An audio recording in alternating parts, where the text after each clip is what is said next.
Hello guys, welcome to Mouni media. நாம் இன்னைக்கு இந்த வீடியோவில் வித்தியாசமான கதைக்களம் மட்டும் இல்லாமல் பல சுவாரஸ்யமான விஷயங்கள் இருந்த ஒரு படத்தை பற்றி தான் பார்க்க போகிறோம். அது தாங்க கராத்தே பாபு அப்படிங்கிற படம். இந்த படத்தோட கதைக்களத்தை பார்க்கறதுக்கு முன்னாடி நம்ம இன்னொரு முக்கியமான விஷயத்த பார்த்துட்டு வந்துடுவோம். அது வேற ஒன்றும் இல்லை, இந்த படத்தோட director, producer, music and important actors யார் யார் அப்படிங்கிற விஷயங்களை ஃபஸ்ட்டு பார்த்துட்டு போயிடுவோம். இந்த படத்தோட டைரக்டர் யாருன்னு பார்த்தீங்கன்னா கணேஷ் கே பாபு அவர்கள் தான். இவர் இதுக்கு முன்னாடி டைரக்ஷன் பண்ண டாடா அப்படிங்கிற படம் பயங்கர ஹிட் கொடுத்துச்சு. ஸோ இப்போ அவர் டைரக்ஷன் பண்ணியிருக்கிறது அவரோட 2வது படம். இந்த படத்தோட டைரக்ஷன் மட்டும் இல்லாமல் ஸ்டோரியும் இவர் தான் எழுதியிருக்காரு. இந்த படத்தை அக்டோபர் 2024 JR34 அப்படிங்கிற ஒரு டென்டேட்டிவ் டைட்டில் வச்சு அஃபிஷியலாக அனௌன்ஸ் பண்ணாங்க. அதுக்கப்புறமா தான் ஜனவரி 2025 இந்த படத்தோட அஃபிஷியல் டைட்டில் அனௌன்ஸ் பண்ணாங்க. 2023 ரிலீஸ் ஆன டாடா படத்துக்கு அப்புறம் டைரக்டர் கணேஷ் பாபு அவர்கள் தன்னோட 2வது படத்தை லைகா ப்ரொடக்ஷன் தயாரிப்பில் எடுக்க போகிறாரு அப்படின்னு நிறைய பேர் பேசிகிட்டு இருந்தாங்க. அந்த படத்துக்கு டென்டேட்டிவ் டைட்டில் என்ன வச்சுருந்தாங்கன்னு பார்த்தீங்கன்னா ப்ரொடக்ஷன் நம்பர் 3 அப்படின்னு தான் வச்சுருந்தாங்க. ஃபஸ்ட்டு இந்த படத்தில் ஜீவா அவர்கள் தான் லீட் ரோல் பண்ண போகிறாரு அப்படின்னு ஒரு பக்கமும், இல்லை துருவ் விக்ரம் தான் லீட் ரோல் பண்ணுறாரு அப்படின்ற ஒரு பேச்சு எழுந்துட்டு இருந்துச்சு. இது எல்லாத்துக்கும் டைரக்டர் கணேஷ் பாபு அவர்கள் ஃபுல் ஸ்டாப் வச்சுட்டாரு. என்ன பண்ணாருன்னு பார்த்தீங்கன்னா ஜூலை 2024 இந்த படத்தில் கன்ஃபார்ம் நடிக்க போகிற ஹீரோ யார் அப்படிங்கிறத அவர் டிசைட் பண்ணிட்டாரு. நம்ம அடுத்ததாக இந்த படத்தோட ப்ரொடியூசர் யாருன்னு பார்ப்போம். சுந்தர் ஆறுமுகம் அவர்கள் தான் இந்த படத்தோட ப்ரொடியூசர். அண்ட் இந்த படத்தோட ப்ரொடக்ஷன் கம்பெனி பேர் என்னன்னு பார்த்தீங்கன்னா ஸ்க்ரீன் சீன் மீடியா என்டர்டைன்மெண்ட் அப்படிங்கிறவங்க தான். இவங்களுமே அக்டோபர் 5, 2024 இந்த படத்தை பற்றின ஒரு ஜென்ரல் அனௌன்ஸ்மெண்ட்டை வெளியிட்டாங்க. இவங்க ஆல்ரெடி பார்த்தீங்கன்னா அகிலன் அடங்குமறு அப்படிங்கிற 2 படத்துக்கு ப்ரொடியூஸ் பண்ணியிருக்காங்க. இப்போது இந்த படத்துக்கு மியூசிக் யார் காம்போஸ் பண்ண போகிறாங்கன்னு பார்த்தீங்கன்னா சாம் சிஎஸ் அவர்கள் தான். இவர் ஆல்ரெடி அகிலன் அடங்குமறு இந்த 2 படத்துக்குமே மியூசிக் காம்போஸ் பண்ணியிருக்காரு. ஸோ இந்த டைமும் கராத்தே படத்துக்கு இவர் தான் மியூசிக் காம்போஸ் பண்ணுறாரு. ஆனால் இந்த படத்துக்கு ஃபஸ்ட்டு மியூசிக் காம்போஸ் பண்ண போகிறது யாராக இருந்துச்சுன்னு பார்த்தீங்கன்னா ஹாரிஸ் ஜெயராஜ் அவர்கள் தான். ஆனால் என்ன காரணம்னு தெரியல, அவர் இந்த படத்துலேருந்து விலகிட்டாரு. இந்த படம் பார்த்தீங்கன்னா ஒரு பொலிட்டிக்கல் ஆக்ஷன் த்ரில்லர் படமாக உருவாயிட்டிருக்கு. இந்த படத்தில் லீட் ரோல் பண்ண போகிறது யாருன்னு பார்த்தீங்கன்னா ரவி மோகன் அவர்கள் தான். நான் ஏன் ரவி மோகன் சொல்கிறேன்னு பார்த்தீங்கன்னா ஜெயம் ரவின்னு இருந்த தன்னோட பேரை இப்போ தான் ரீசெண்டாக மாற்றிக்கிட்டாரு. உங்களுக்கே தெரிஞ்சிருக்குன்னு நினைக்கிறேன். இவர் ஏன் பேரை மாற்றிக்கிட்டாரு அப்படிங்கிறதுக்கான ரீசன் தெரியல. அது மட்டும் இல்லாமல் இவரோட பேர் சேஞ்சுக்கு காரணமாக இன்னொரு ரீசனும் சொல்லப்படுது. அது என்னன்னு பார்த்தீங்கன்னா விஜய் சித்து வீலாக்ஸில் யூடியூப்பில் ஒரு ஷோ நடந்திருக்கும். அந்த ஷோவில் இவரோட பேரை வச்சு நிறைய கலாய்ச்சிருப்பாங்க. ஸோ அதுவுமே இதுக்கு ஒரு ரீசன்னு சொல்லப்படுது. ஆனால் உண்மையாக என்னன்னு தெரியல. நடிகர் ஜெயம் ரவி அவர்கள் தன்னோட பேரை ரவி மோகன் மாற்றிக்கிறதுக்கு முன்னாடியே ரவி மோகன் அப்படின்ற பேரில் ஒரு ப்ரொடக்ஷன் கம்பெனி ஸ்டார்ட் பண்ணியிருப்பாரு. அந்த ப்ரொடக்ஷன் கம்பெனியை ஸ்டார்ட் பண்ணதுக்கப்புறம் அவர் என்ன சொன்னார்னு பார்த்தீங்கன்னா அவரே ஒரு படத்தை டைரக்ஷன் பண்ண போகிறதாவும், அந்த படத்தில் இவர் நடிப்பாருனோ, இவர் மட்டும் இல்லாமல் இவரோட மகனான ஆரவும் அந்த படத்தில் நடிக்க போகிறாரு அப்படின்னு ஒரு அப்டேட்ஸை கொடுத்துருந்தாரு. இவங்க 2 பேருமே ஆல்ரெடி டிக் டிக் டிக் அப்படிங்கிற மூவியில் நடிச்சிருக்காங்க. ஸோ அதுக்கப்புறம் இவங்க 2 பேரும் திரும்பவும் இன்னொரு படத்தில் நடிக்க போகிறதா சொல்லியிருக்காரு. இந்த கராத்தே பாபு படத்தில் ஜெயம் ரவிக்கு ஜோடியாக யார் நடிக்க போகிறாங்கன்னு பார்த்தீங்கன்னா டவுடி எஸ் ஜிவால் அப்படிங்கிறவங்க தான். இந்த படத்தின் மூலமாக தான் அவங்க நடிகையாக அறிமுகமாக போகிறாங்க. இவங்க யாருன்னு நிறைய பேருக்கு தெரியாமல் இருக்கும். இவங்க வேற யாரும் இல்லை, நம்ம தமிழ்நாடு டிஜிபி சங்கர் ஜிவால் அவர்களோட டாட்டர் தான். இன்னும் சில முக்கியமான ஆக்டர்ஸ் யாருன்னு பார்த்தீங்கன்னா சக்தி வாசுதேவன், KS ரவிக்குமார், நாசர், இப்படி நிறைய பேர் நடிக்கிறாங்க. இப்போ நம்ம இந்த படத்தோட கதைக்களத்துக்கு வருவோம். இந்த படத்துக்கு வச்சிருக்கிற தலைப்புலேயே நிறைய காரணங்கள் இருக்கு. இதில் ஜெயம் ரவியோட கதாபாத்திரம் யார மாதிரி இருக்கு அப்படின்னு பேசிக்கிறாங்கன்னு பார்த்தீங்கன்னா இப்போது நம்மளோட தமிழ்நாட்டில் இந்து சமய அறநிலைத்துறை அமைச்சராக இருக்கிற சேகர் பாபு அவர்களோட கதாபாத்திரத்தை தான் இங்கே வச்சுருக்காங்க அப்படின்னு பேசிக்கிறாங்க. இவங்க இப்படி பேசிக்கிறதுக்கு காரணமும் இருக்குது. இப்போ நம்ம சேகர் பாபு அவர்களோட ஸ்டோரியை பற்றி பார்ப்போம். சேகர் பாபு ஃபஸ்ட்டு என்ன பண்ணிட்டு இருந்தாருன்னு பார்த்தீங்கன்னா வட சென்னையில் ஒரு பெரிய கராத்தே மாஸ்டராக இருந்தார். அதனால் அவரை கராத்தே பாபு அப்படின்னு தான் அங்கே இருக்கிறவங்க எல்லாருமே கூப்பிடுவாங்க. அதுக்கப்புறமா தான் மதுசூதனன் அவர்களோட அறிமுகம் இவருக்கு கிடச்சிருக்கு. அது மட்டும் இல்லாமல் மதுசூதனன் அவர்கள் சேகர் பாபுக்கு ஒரு வகையில் சொந்தமும் கூட. அவர் மூலயமா தான் அதிமுக கட்சியில் இவர் ஒர்க் பண்ணுறாரு. இவர் அதிமுக கட்சியில் சேர அந்த டைமில் பார்த்தீங்கன்னா 1991 RK நகர் தொகுதியில் எலெக்ஷன் நடக்குது. அதில் மதுசூதனன் தான் போட்டிடுறாரு. அவர் அந்த தொகுதியில் ஜெயிக்க வைக்கிறதுக்காக சேகர் பாபு பார்த்தீங்கன்னா பயங்கரமாக ஒர்க் பண்ணியிருப்பாரு. இதை பார்த்துட்டு பலருமே ஆச்சரியப்பட்டாங்க. இவர் பண்ண ஹார்ட் ஒர்க்குக்கு அவர் அந்த RK நகர் தொகுதியில் ஜெயிச்சிட்டாரு.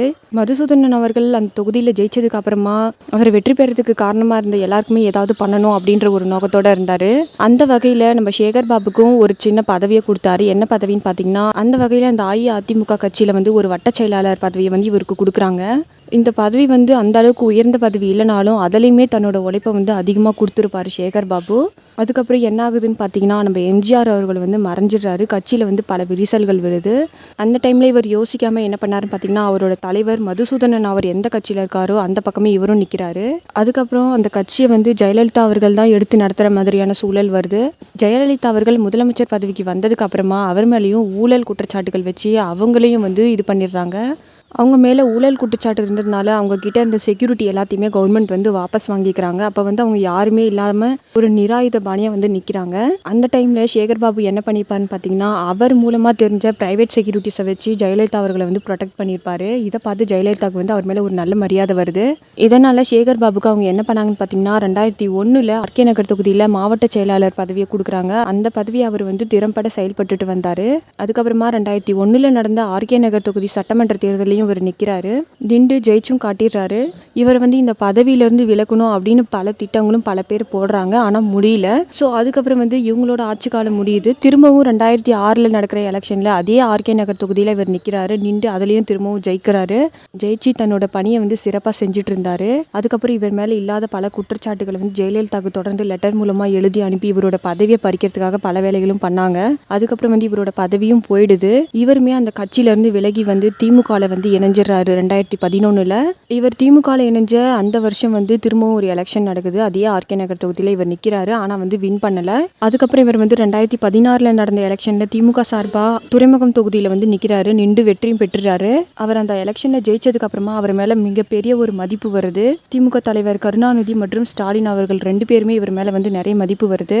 இவருமே ஜெயிச்சதுக்கு அப்புறம் தன்னோட வேலையை வந்து சிறப்பாக தான் செஞ்சுட்டு இருந்தாரு. அது மட்டும் இல்லாமல் தன்னோட அலுவலகமாக எதை மாற்றிக்கிட்டாருன்னு பார்த்தீங்கன்னா, திமுக தலைவர் ஸ்டாலின் அவர்களோட வீட்டில் தான் எப்பவுமே இருப்பார். அந்த கட்சிக்காக பயங்கரமாக உழைச்சாரு. இதை பார்த்துட்டு ஸ்டாலின் அவர்கள் என்ன சொன்னார்னு பார்த்தீங்கன்னா, இவர் வந்து சேகர் பாபு இல்லை செயல் பாபு அப்படின்னு பாராட்டியிருப்பாரு. அதுக்கப்புறமா 2021 திரும்பவும் எலெக்ஷன் வருது. அதுலேயும் இவர் துறைமுகம் தொகுதியில் தான் நிற்கிறாரு. நின்று வெற்றி பெற்றுறாரு. இவர் வின் பண்ணதுக்கு அப்புறமா அந்த கட்சியில் இவருக்கு வந்து அமைச்சர் பதவி கொடுக்குறாங்க. இந்து சமநிலையத்துறை அமைச்சராக வந்து பதவி ஏற்கிறாரு. இந்த பதவி கொடுத்ததுக்கு என்ன காரணம்னு பார்த்தீங்கன்னா, அவர் ஸ்டாலின் அவர்களோட வீட்டில் இருந்தப்ப பயங்கர கடவுள் பக்தராக இருந்திருக்காரு. அது மட்டும் இல்லாமல் துர்கா ஸ்டாலின் அவர்களுக்கும் இவங்க மேலே ஒரு நல்ல மதிப்பு இருந்துச்சு. ஸோ எல்லாருமே வந்து முடிவு பண்ணி இவருக்கு இந்த பதவியை கொடுத்துருக்காங்க. இவர் இந்த அமைச்சர் பதவியை ஏற்றுக்கிட்டதுக்கு அப்புறமா பல விஷயங்கள் நடந்துச்சு.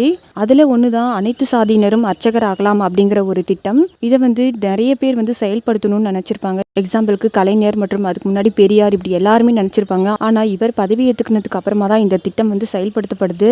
இதுவே அவருக்கு கிடைச்ச மிகப்பெரிய ஒரு வெற்றியாக இருந்துச்சு. இந்த திட்டம் மட்டும் இல்லாமல் நிறைய கோவில் நிலங்களையும் அவர் மீட்டு கொடுத்துருக்காரு. இப்படி அவர் பல விஷயங்களை இந்த அமைச்சர் பதவியில் செஞ்சுருக்காரு. என்னதான் இவர் 10ஆம் வகுப்பு வரைக்கும் படிச்சிருந்தாலும் தனக்கு கிடைச்ச பதவியில் என்னென்ன பண்ண முடியுமோ அந்த எல்லா நல்லதையுமே இவர் பண்ணார். இன்னும் பல விஷயங்களை இவர் பண்ணுவார்னு நிறைய பேர் எதிர்பார்க்குறாங்க. இவரோட கதையை ஏன் சொன்னேன்னு பார்த்தீங்கன்னா, இவரோட கதையை பேஸ் பண்ணி தான் இந்த படத்தில் நடிக்கிற ஜெயம் ரவி அவர்களோட கதாபாத்திரம் இருக்குது அப்படின்னு பேசிக்கிறாங்க. ஒரு சின்ன சேஞ்ச் மட்டும்தான் பண்ணியிருக்காங்க. என்னன்னு பார்த்தீங்கன்னா, சேகர் பாபு அப்படிங்கிறதுக்கு பதிலாக சண்முக பாபுன்னு தன்னோட பேரை வந்து அந்த படத்தில் வச்சுருப்பாங்க. இந்த படத்தோட டைட்டில் டீசரை நீங்கள் பார்த்துருந்தீங்கன்னா உங்களுக்கே புரிஞ்சிருக்கும். இந்த படத்தோட டைட்டில் டீசர் இப்போ தான் ரிலீஸ் ஆச்சு. இந்த டைட்டில் டீசரை பார்த்துட்டு பல பேரும் பல கமெண்ட்ஸ் கொடுத்துட்ருக்காங்க. ஏன்னா அந்த படத்தில் வர ஃபஸ்ட்டு காட்சி என்னவா இருக்குன்னு பார்த்தீங்கன்னா, சட்டமன்றாவியை பேஸ் பண்ணி தான் இருக்குது. அதில் வந்து ஃபஸ்ட்டு KS ரவிக்குமார் அவர்கள் தான் பேசுவார். அவரோட ஸ்டார்டிங் வந்து எப்படி இருக்குன்னு பார்த்தீங்கன்னா, நம்மளோட முன்னாள் முதலமைச்சர் எடப்பாடி பழனிசாமி அவர்களோட கதாபாத்திரம் எப்படி இருக்கோ அதே மாதிரி தான் KS ரவிக்குமார் அவர்களோட கதாபாத்திரமும் இதில் வந்து அமைஞ்சிருக்கு. அதுக்கடுத்து தான் இதில் யார் பேசுவாங்கன்னு பார்த்தீங்கன்னா, நாசர் அவர்கள் தான் பேசியிருப்பாரு. இவர் வந்து இந்த படத்தில் முதலமைச்சராக வந்து நடிச்சிருப்பாரு. அந்த டீசர் காட்சியில் நாசர் அவர்கள் என்ன பேசியிருப்பாருன்னு பார்த்தீங்கன்னா, அந்த படத்தில் ஜெயம் ரவி அவர்களோட பேர் வந்து சண்முக பாபு அப்படின்னு இருக்கும். அதுக்காக நாசர் வந்து என்ன கேட்டிருப்பாருன்னு பார்த்தீங்கன்னா, அவரோட உண்மையான பேர் என்ன நான் தெரிஞ்சுக்கணும் அப்படின்னு சொல்லியிருப்பாரு. இதுக்கு KS ரவிக்குமார் அவர்கள் வந்து அப்படி அமைச்சரோட பேரை தெரிஞ்சுக்கிறதுல உங்களுக்கு என்ன அவ்வளோ ஆர்வம் அப்படின்னு வந்து எதிர்கேள்வி கேட்டிருப்பாரு. அதுக்கு நாசர் என்ன ரிப்ளை பண்ணியிருப்பாருன்னு பார்த்தீங்கன்னா, மதராஸ் மாகாணம் அப்படிங்கிற பேரை வந்து தமிழ்நாடுன்னு மாற்றினதுக்கு ஒரு காரணம் இருக்குது. அதே மாதிரி தமிழ்நாடு அப்படிங்கிற பேர் தமிழகம் ஆகாமல் பாதுகாக்கிறதுக்கும் ஒரு காரணம் இருக்குது. அதனால் பெயர் அப்படிங்கிறது ஒரு முக்கியமான விஷயம் அப்படின்னு சொல்லியிருப்பாரு. இவர் இப்படி பேசினதுக்கு நம்ம சண்முக பாபு என்ன ரிப்ளை பண்ணியிருப்பாருன்னு பார்த்தீங்கன்னா, நான் வந்து வடசென்னையில் தான் இருந்தேன். அந்த வடசென்னையில் இருந்த மக்கள் வந்து எனக்கு வச்ச பேர் என்ன அப்படின்னு பார்த்தீங்கன்னா அப்படின்னு சொன்னதுமே இந்த படத்தோட டைட்டில் டீசர் வந்து ரிலீஸ் ஆகும், கராத்தே பாபு அப்படின்னு. ஸோ அச்சு நம்ம உண்மையாகவே நம்ம தமிழ்நாடு சட்டமன்றம் எப்படி இருக்கோ அதே மாதிரி இந்த செட்டப்பும் பண்ணியிருப்பாங்க. இந்த டீசர் வந்து இப்போ பயங்கர வைரல் ஆயிட்டு இருக்கு. அது மட்டும் இல்லாமல் ஜெயம் ரவி அவர்கள் ஒரு ட்வீட் போட்டிருக்காரு. அது என்னன்னு பார்த்தீங்கன்னா கராத்தே பாபு ஆகிய நான் அப்படின்னு சொல்லி ஒரு ட்வீட் போட்டிருக்காரு. இதை பார்த்துட்டு எல்லாருமே பயங்கர ஆர்வத்தில் இருக்காங்க. இன்னும் சில பேர் என்ன சொல்கிறாங்கன்னா இது வந்து படத்தோட ப்ரொமோஷனுக்காக தான் அப்படின்னு சில பேர் சொல்கிறாங்க. இப்படி இந்த படத்தை வச்சு பல கதைகள் போயிட்டுருக்கு.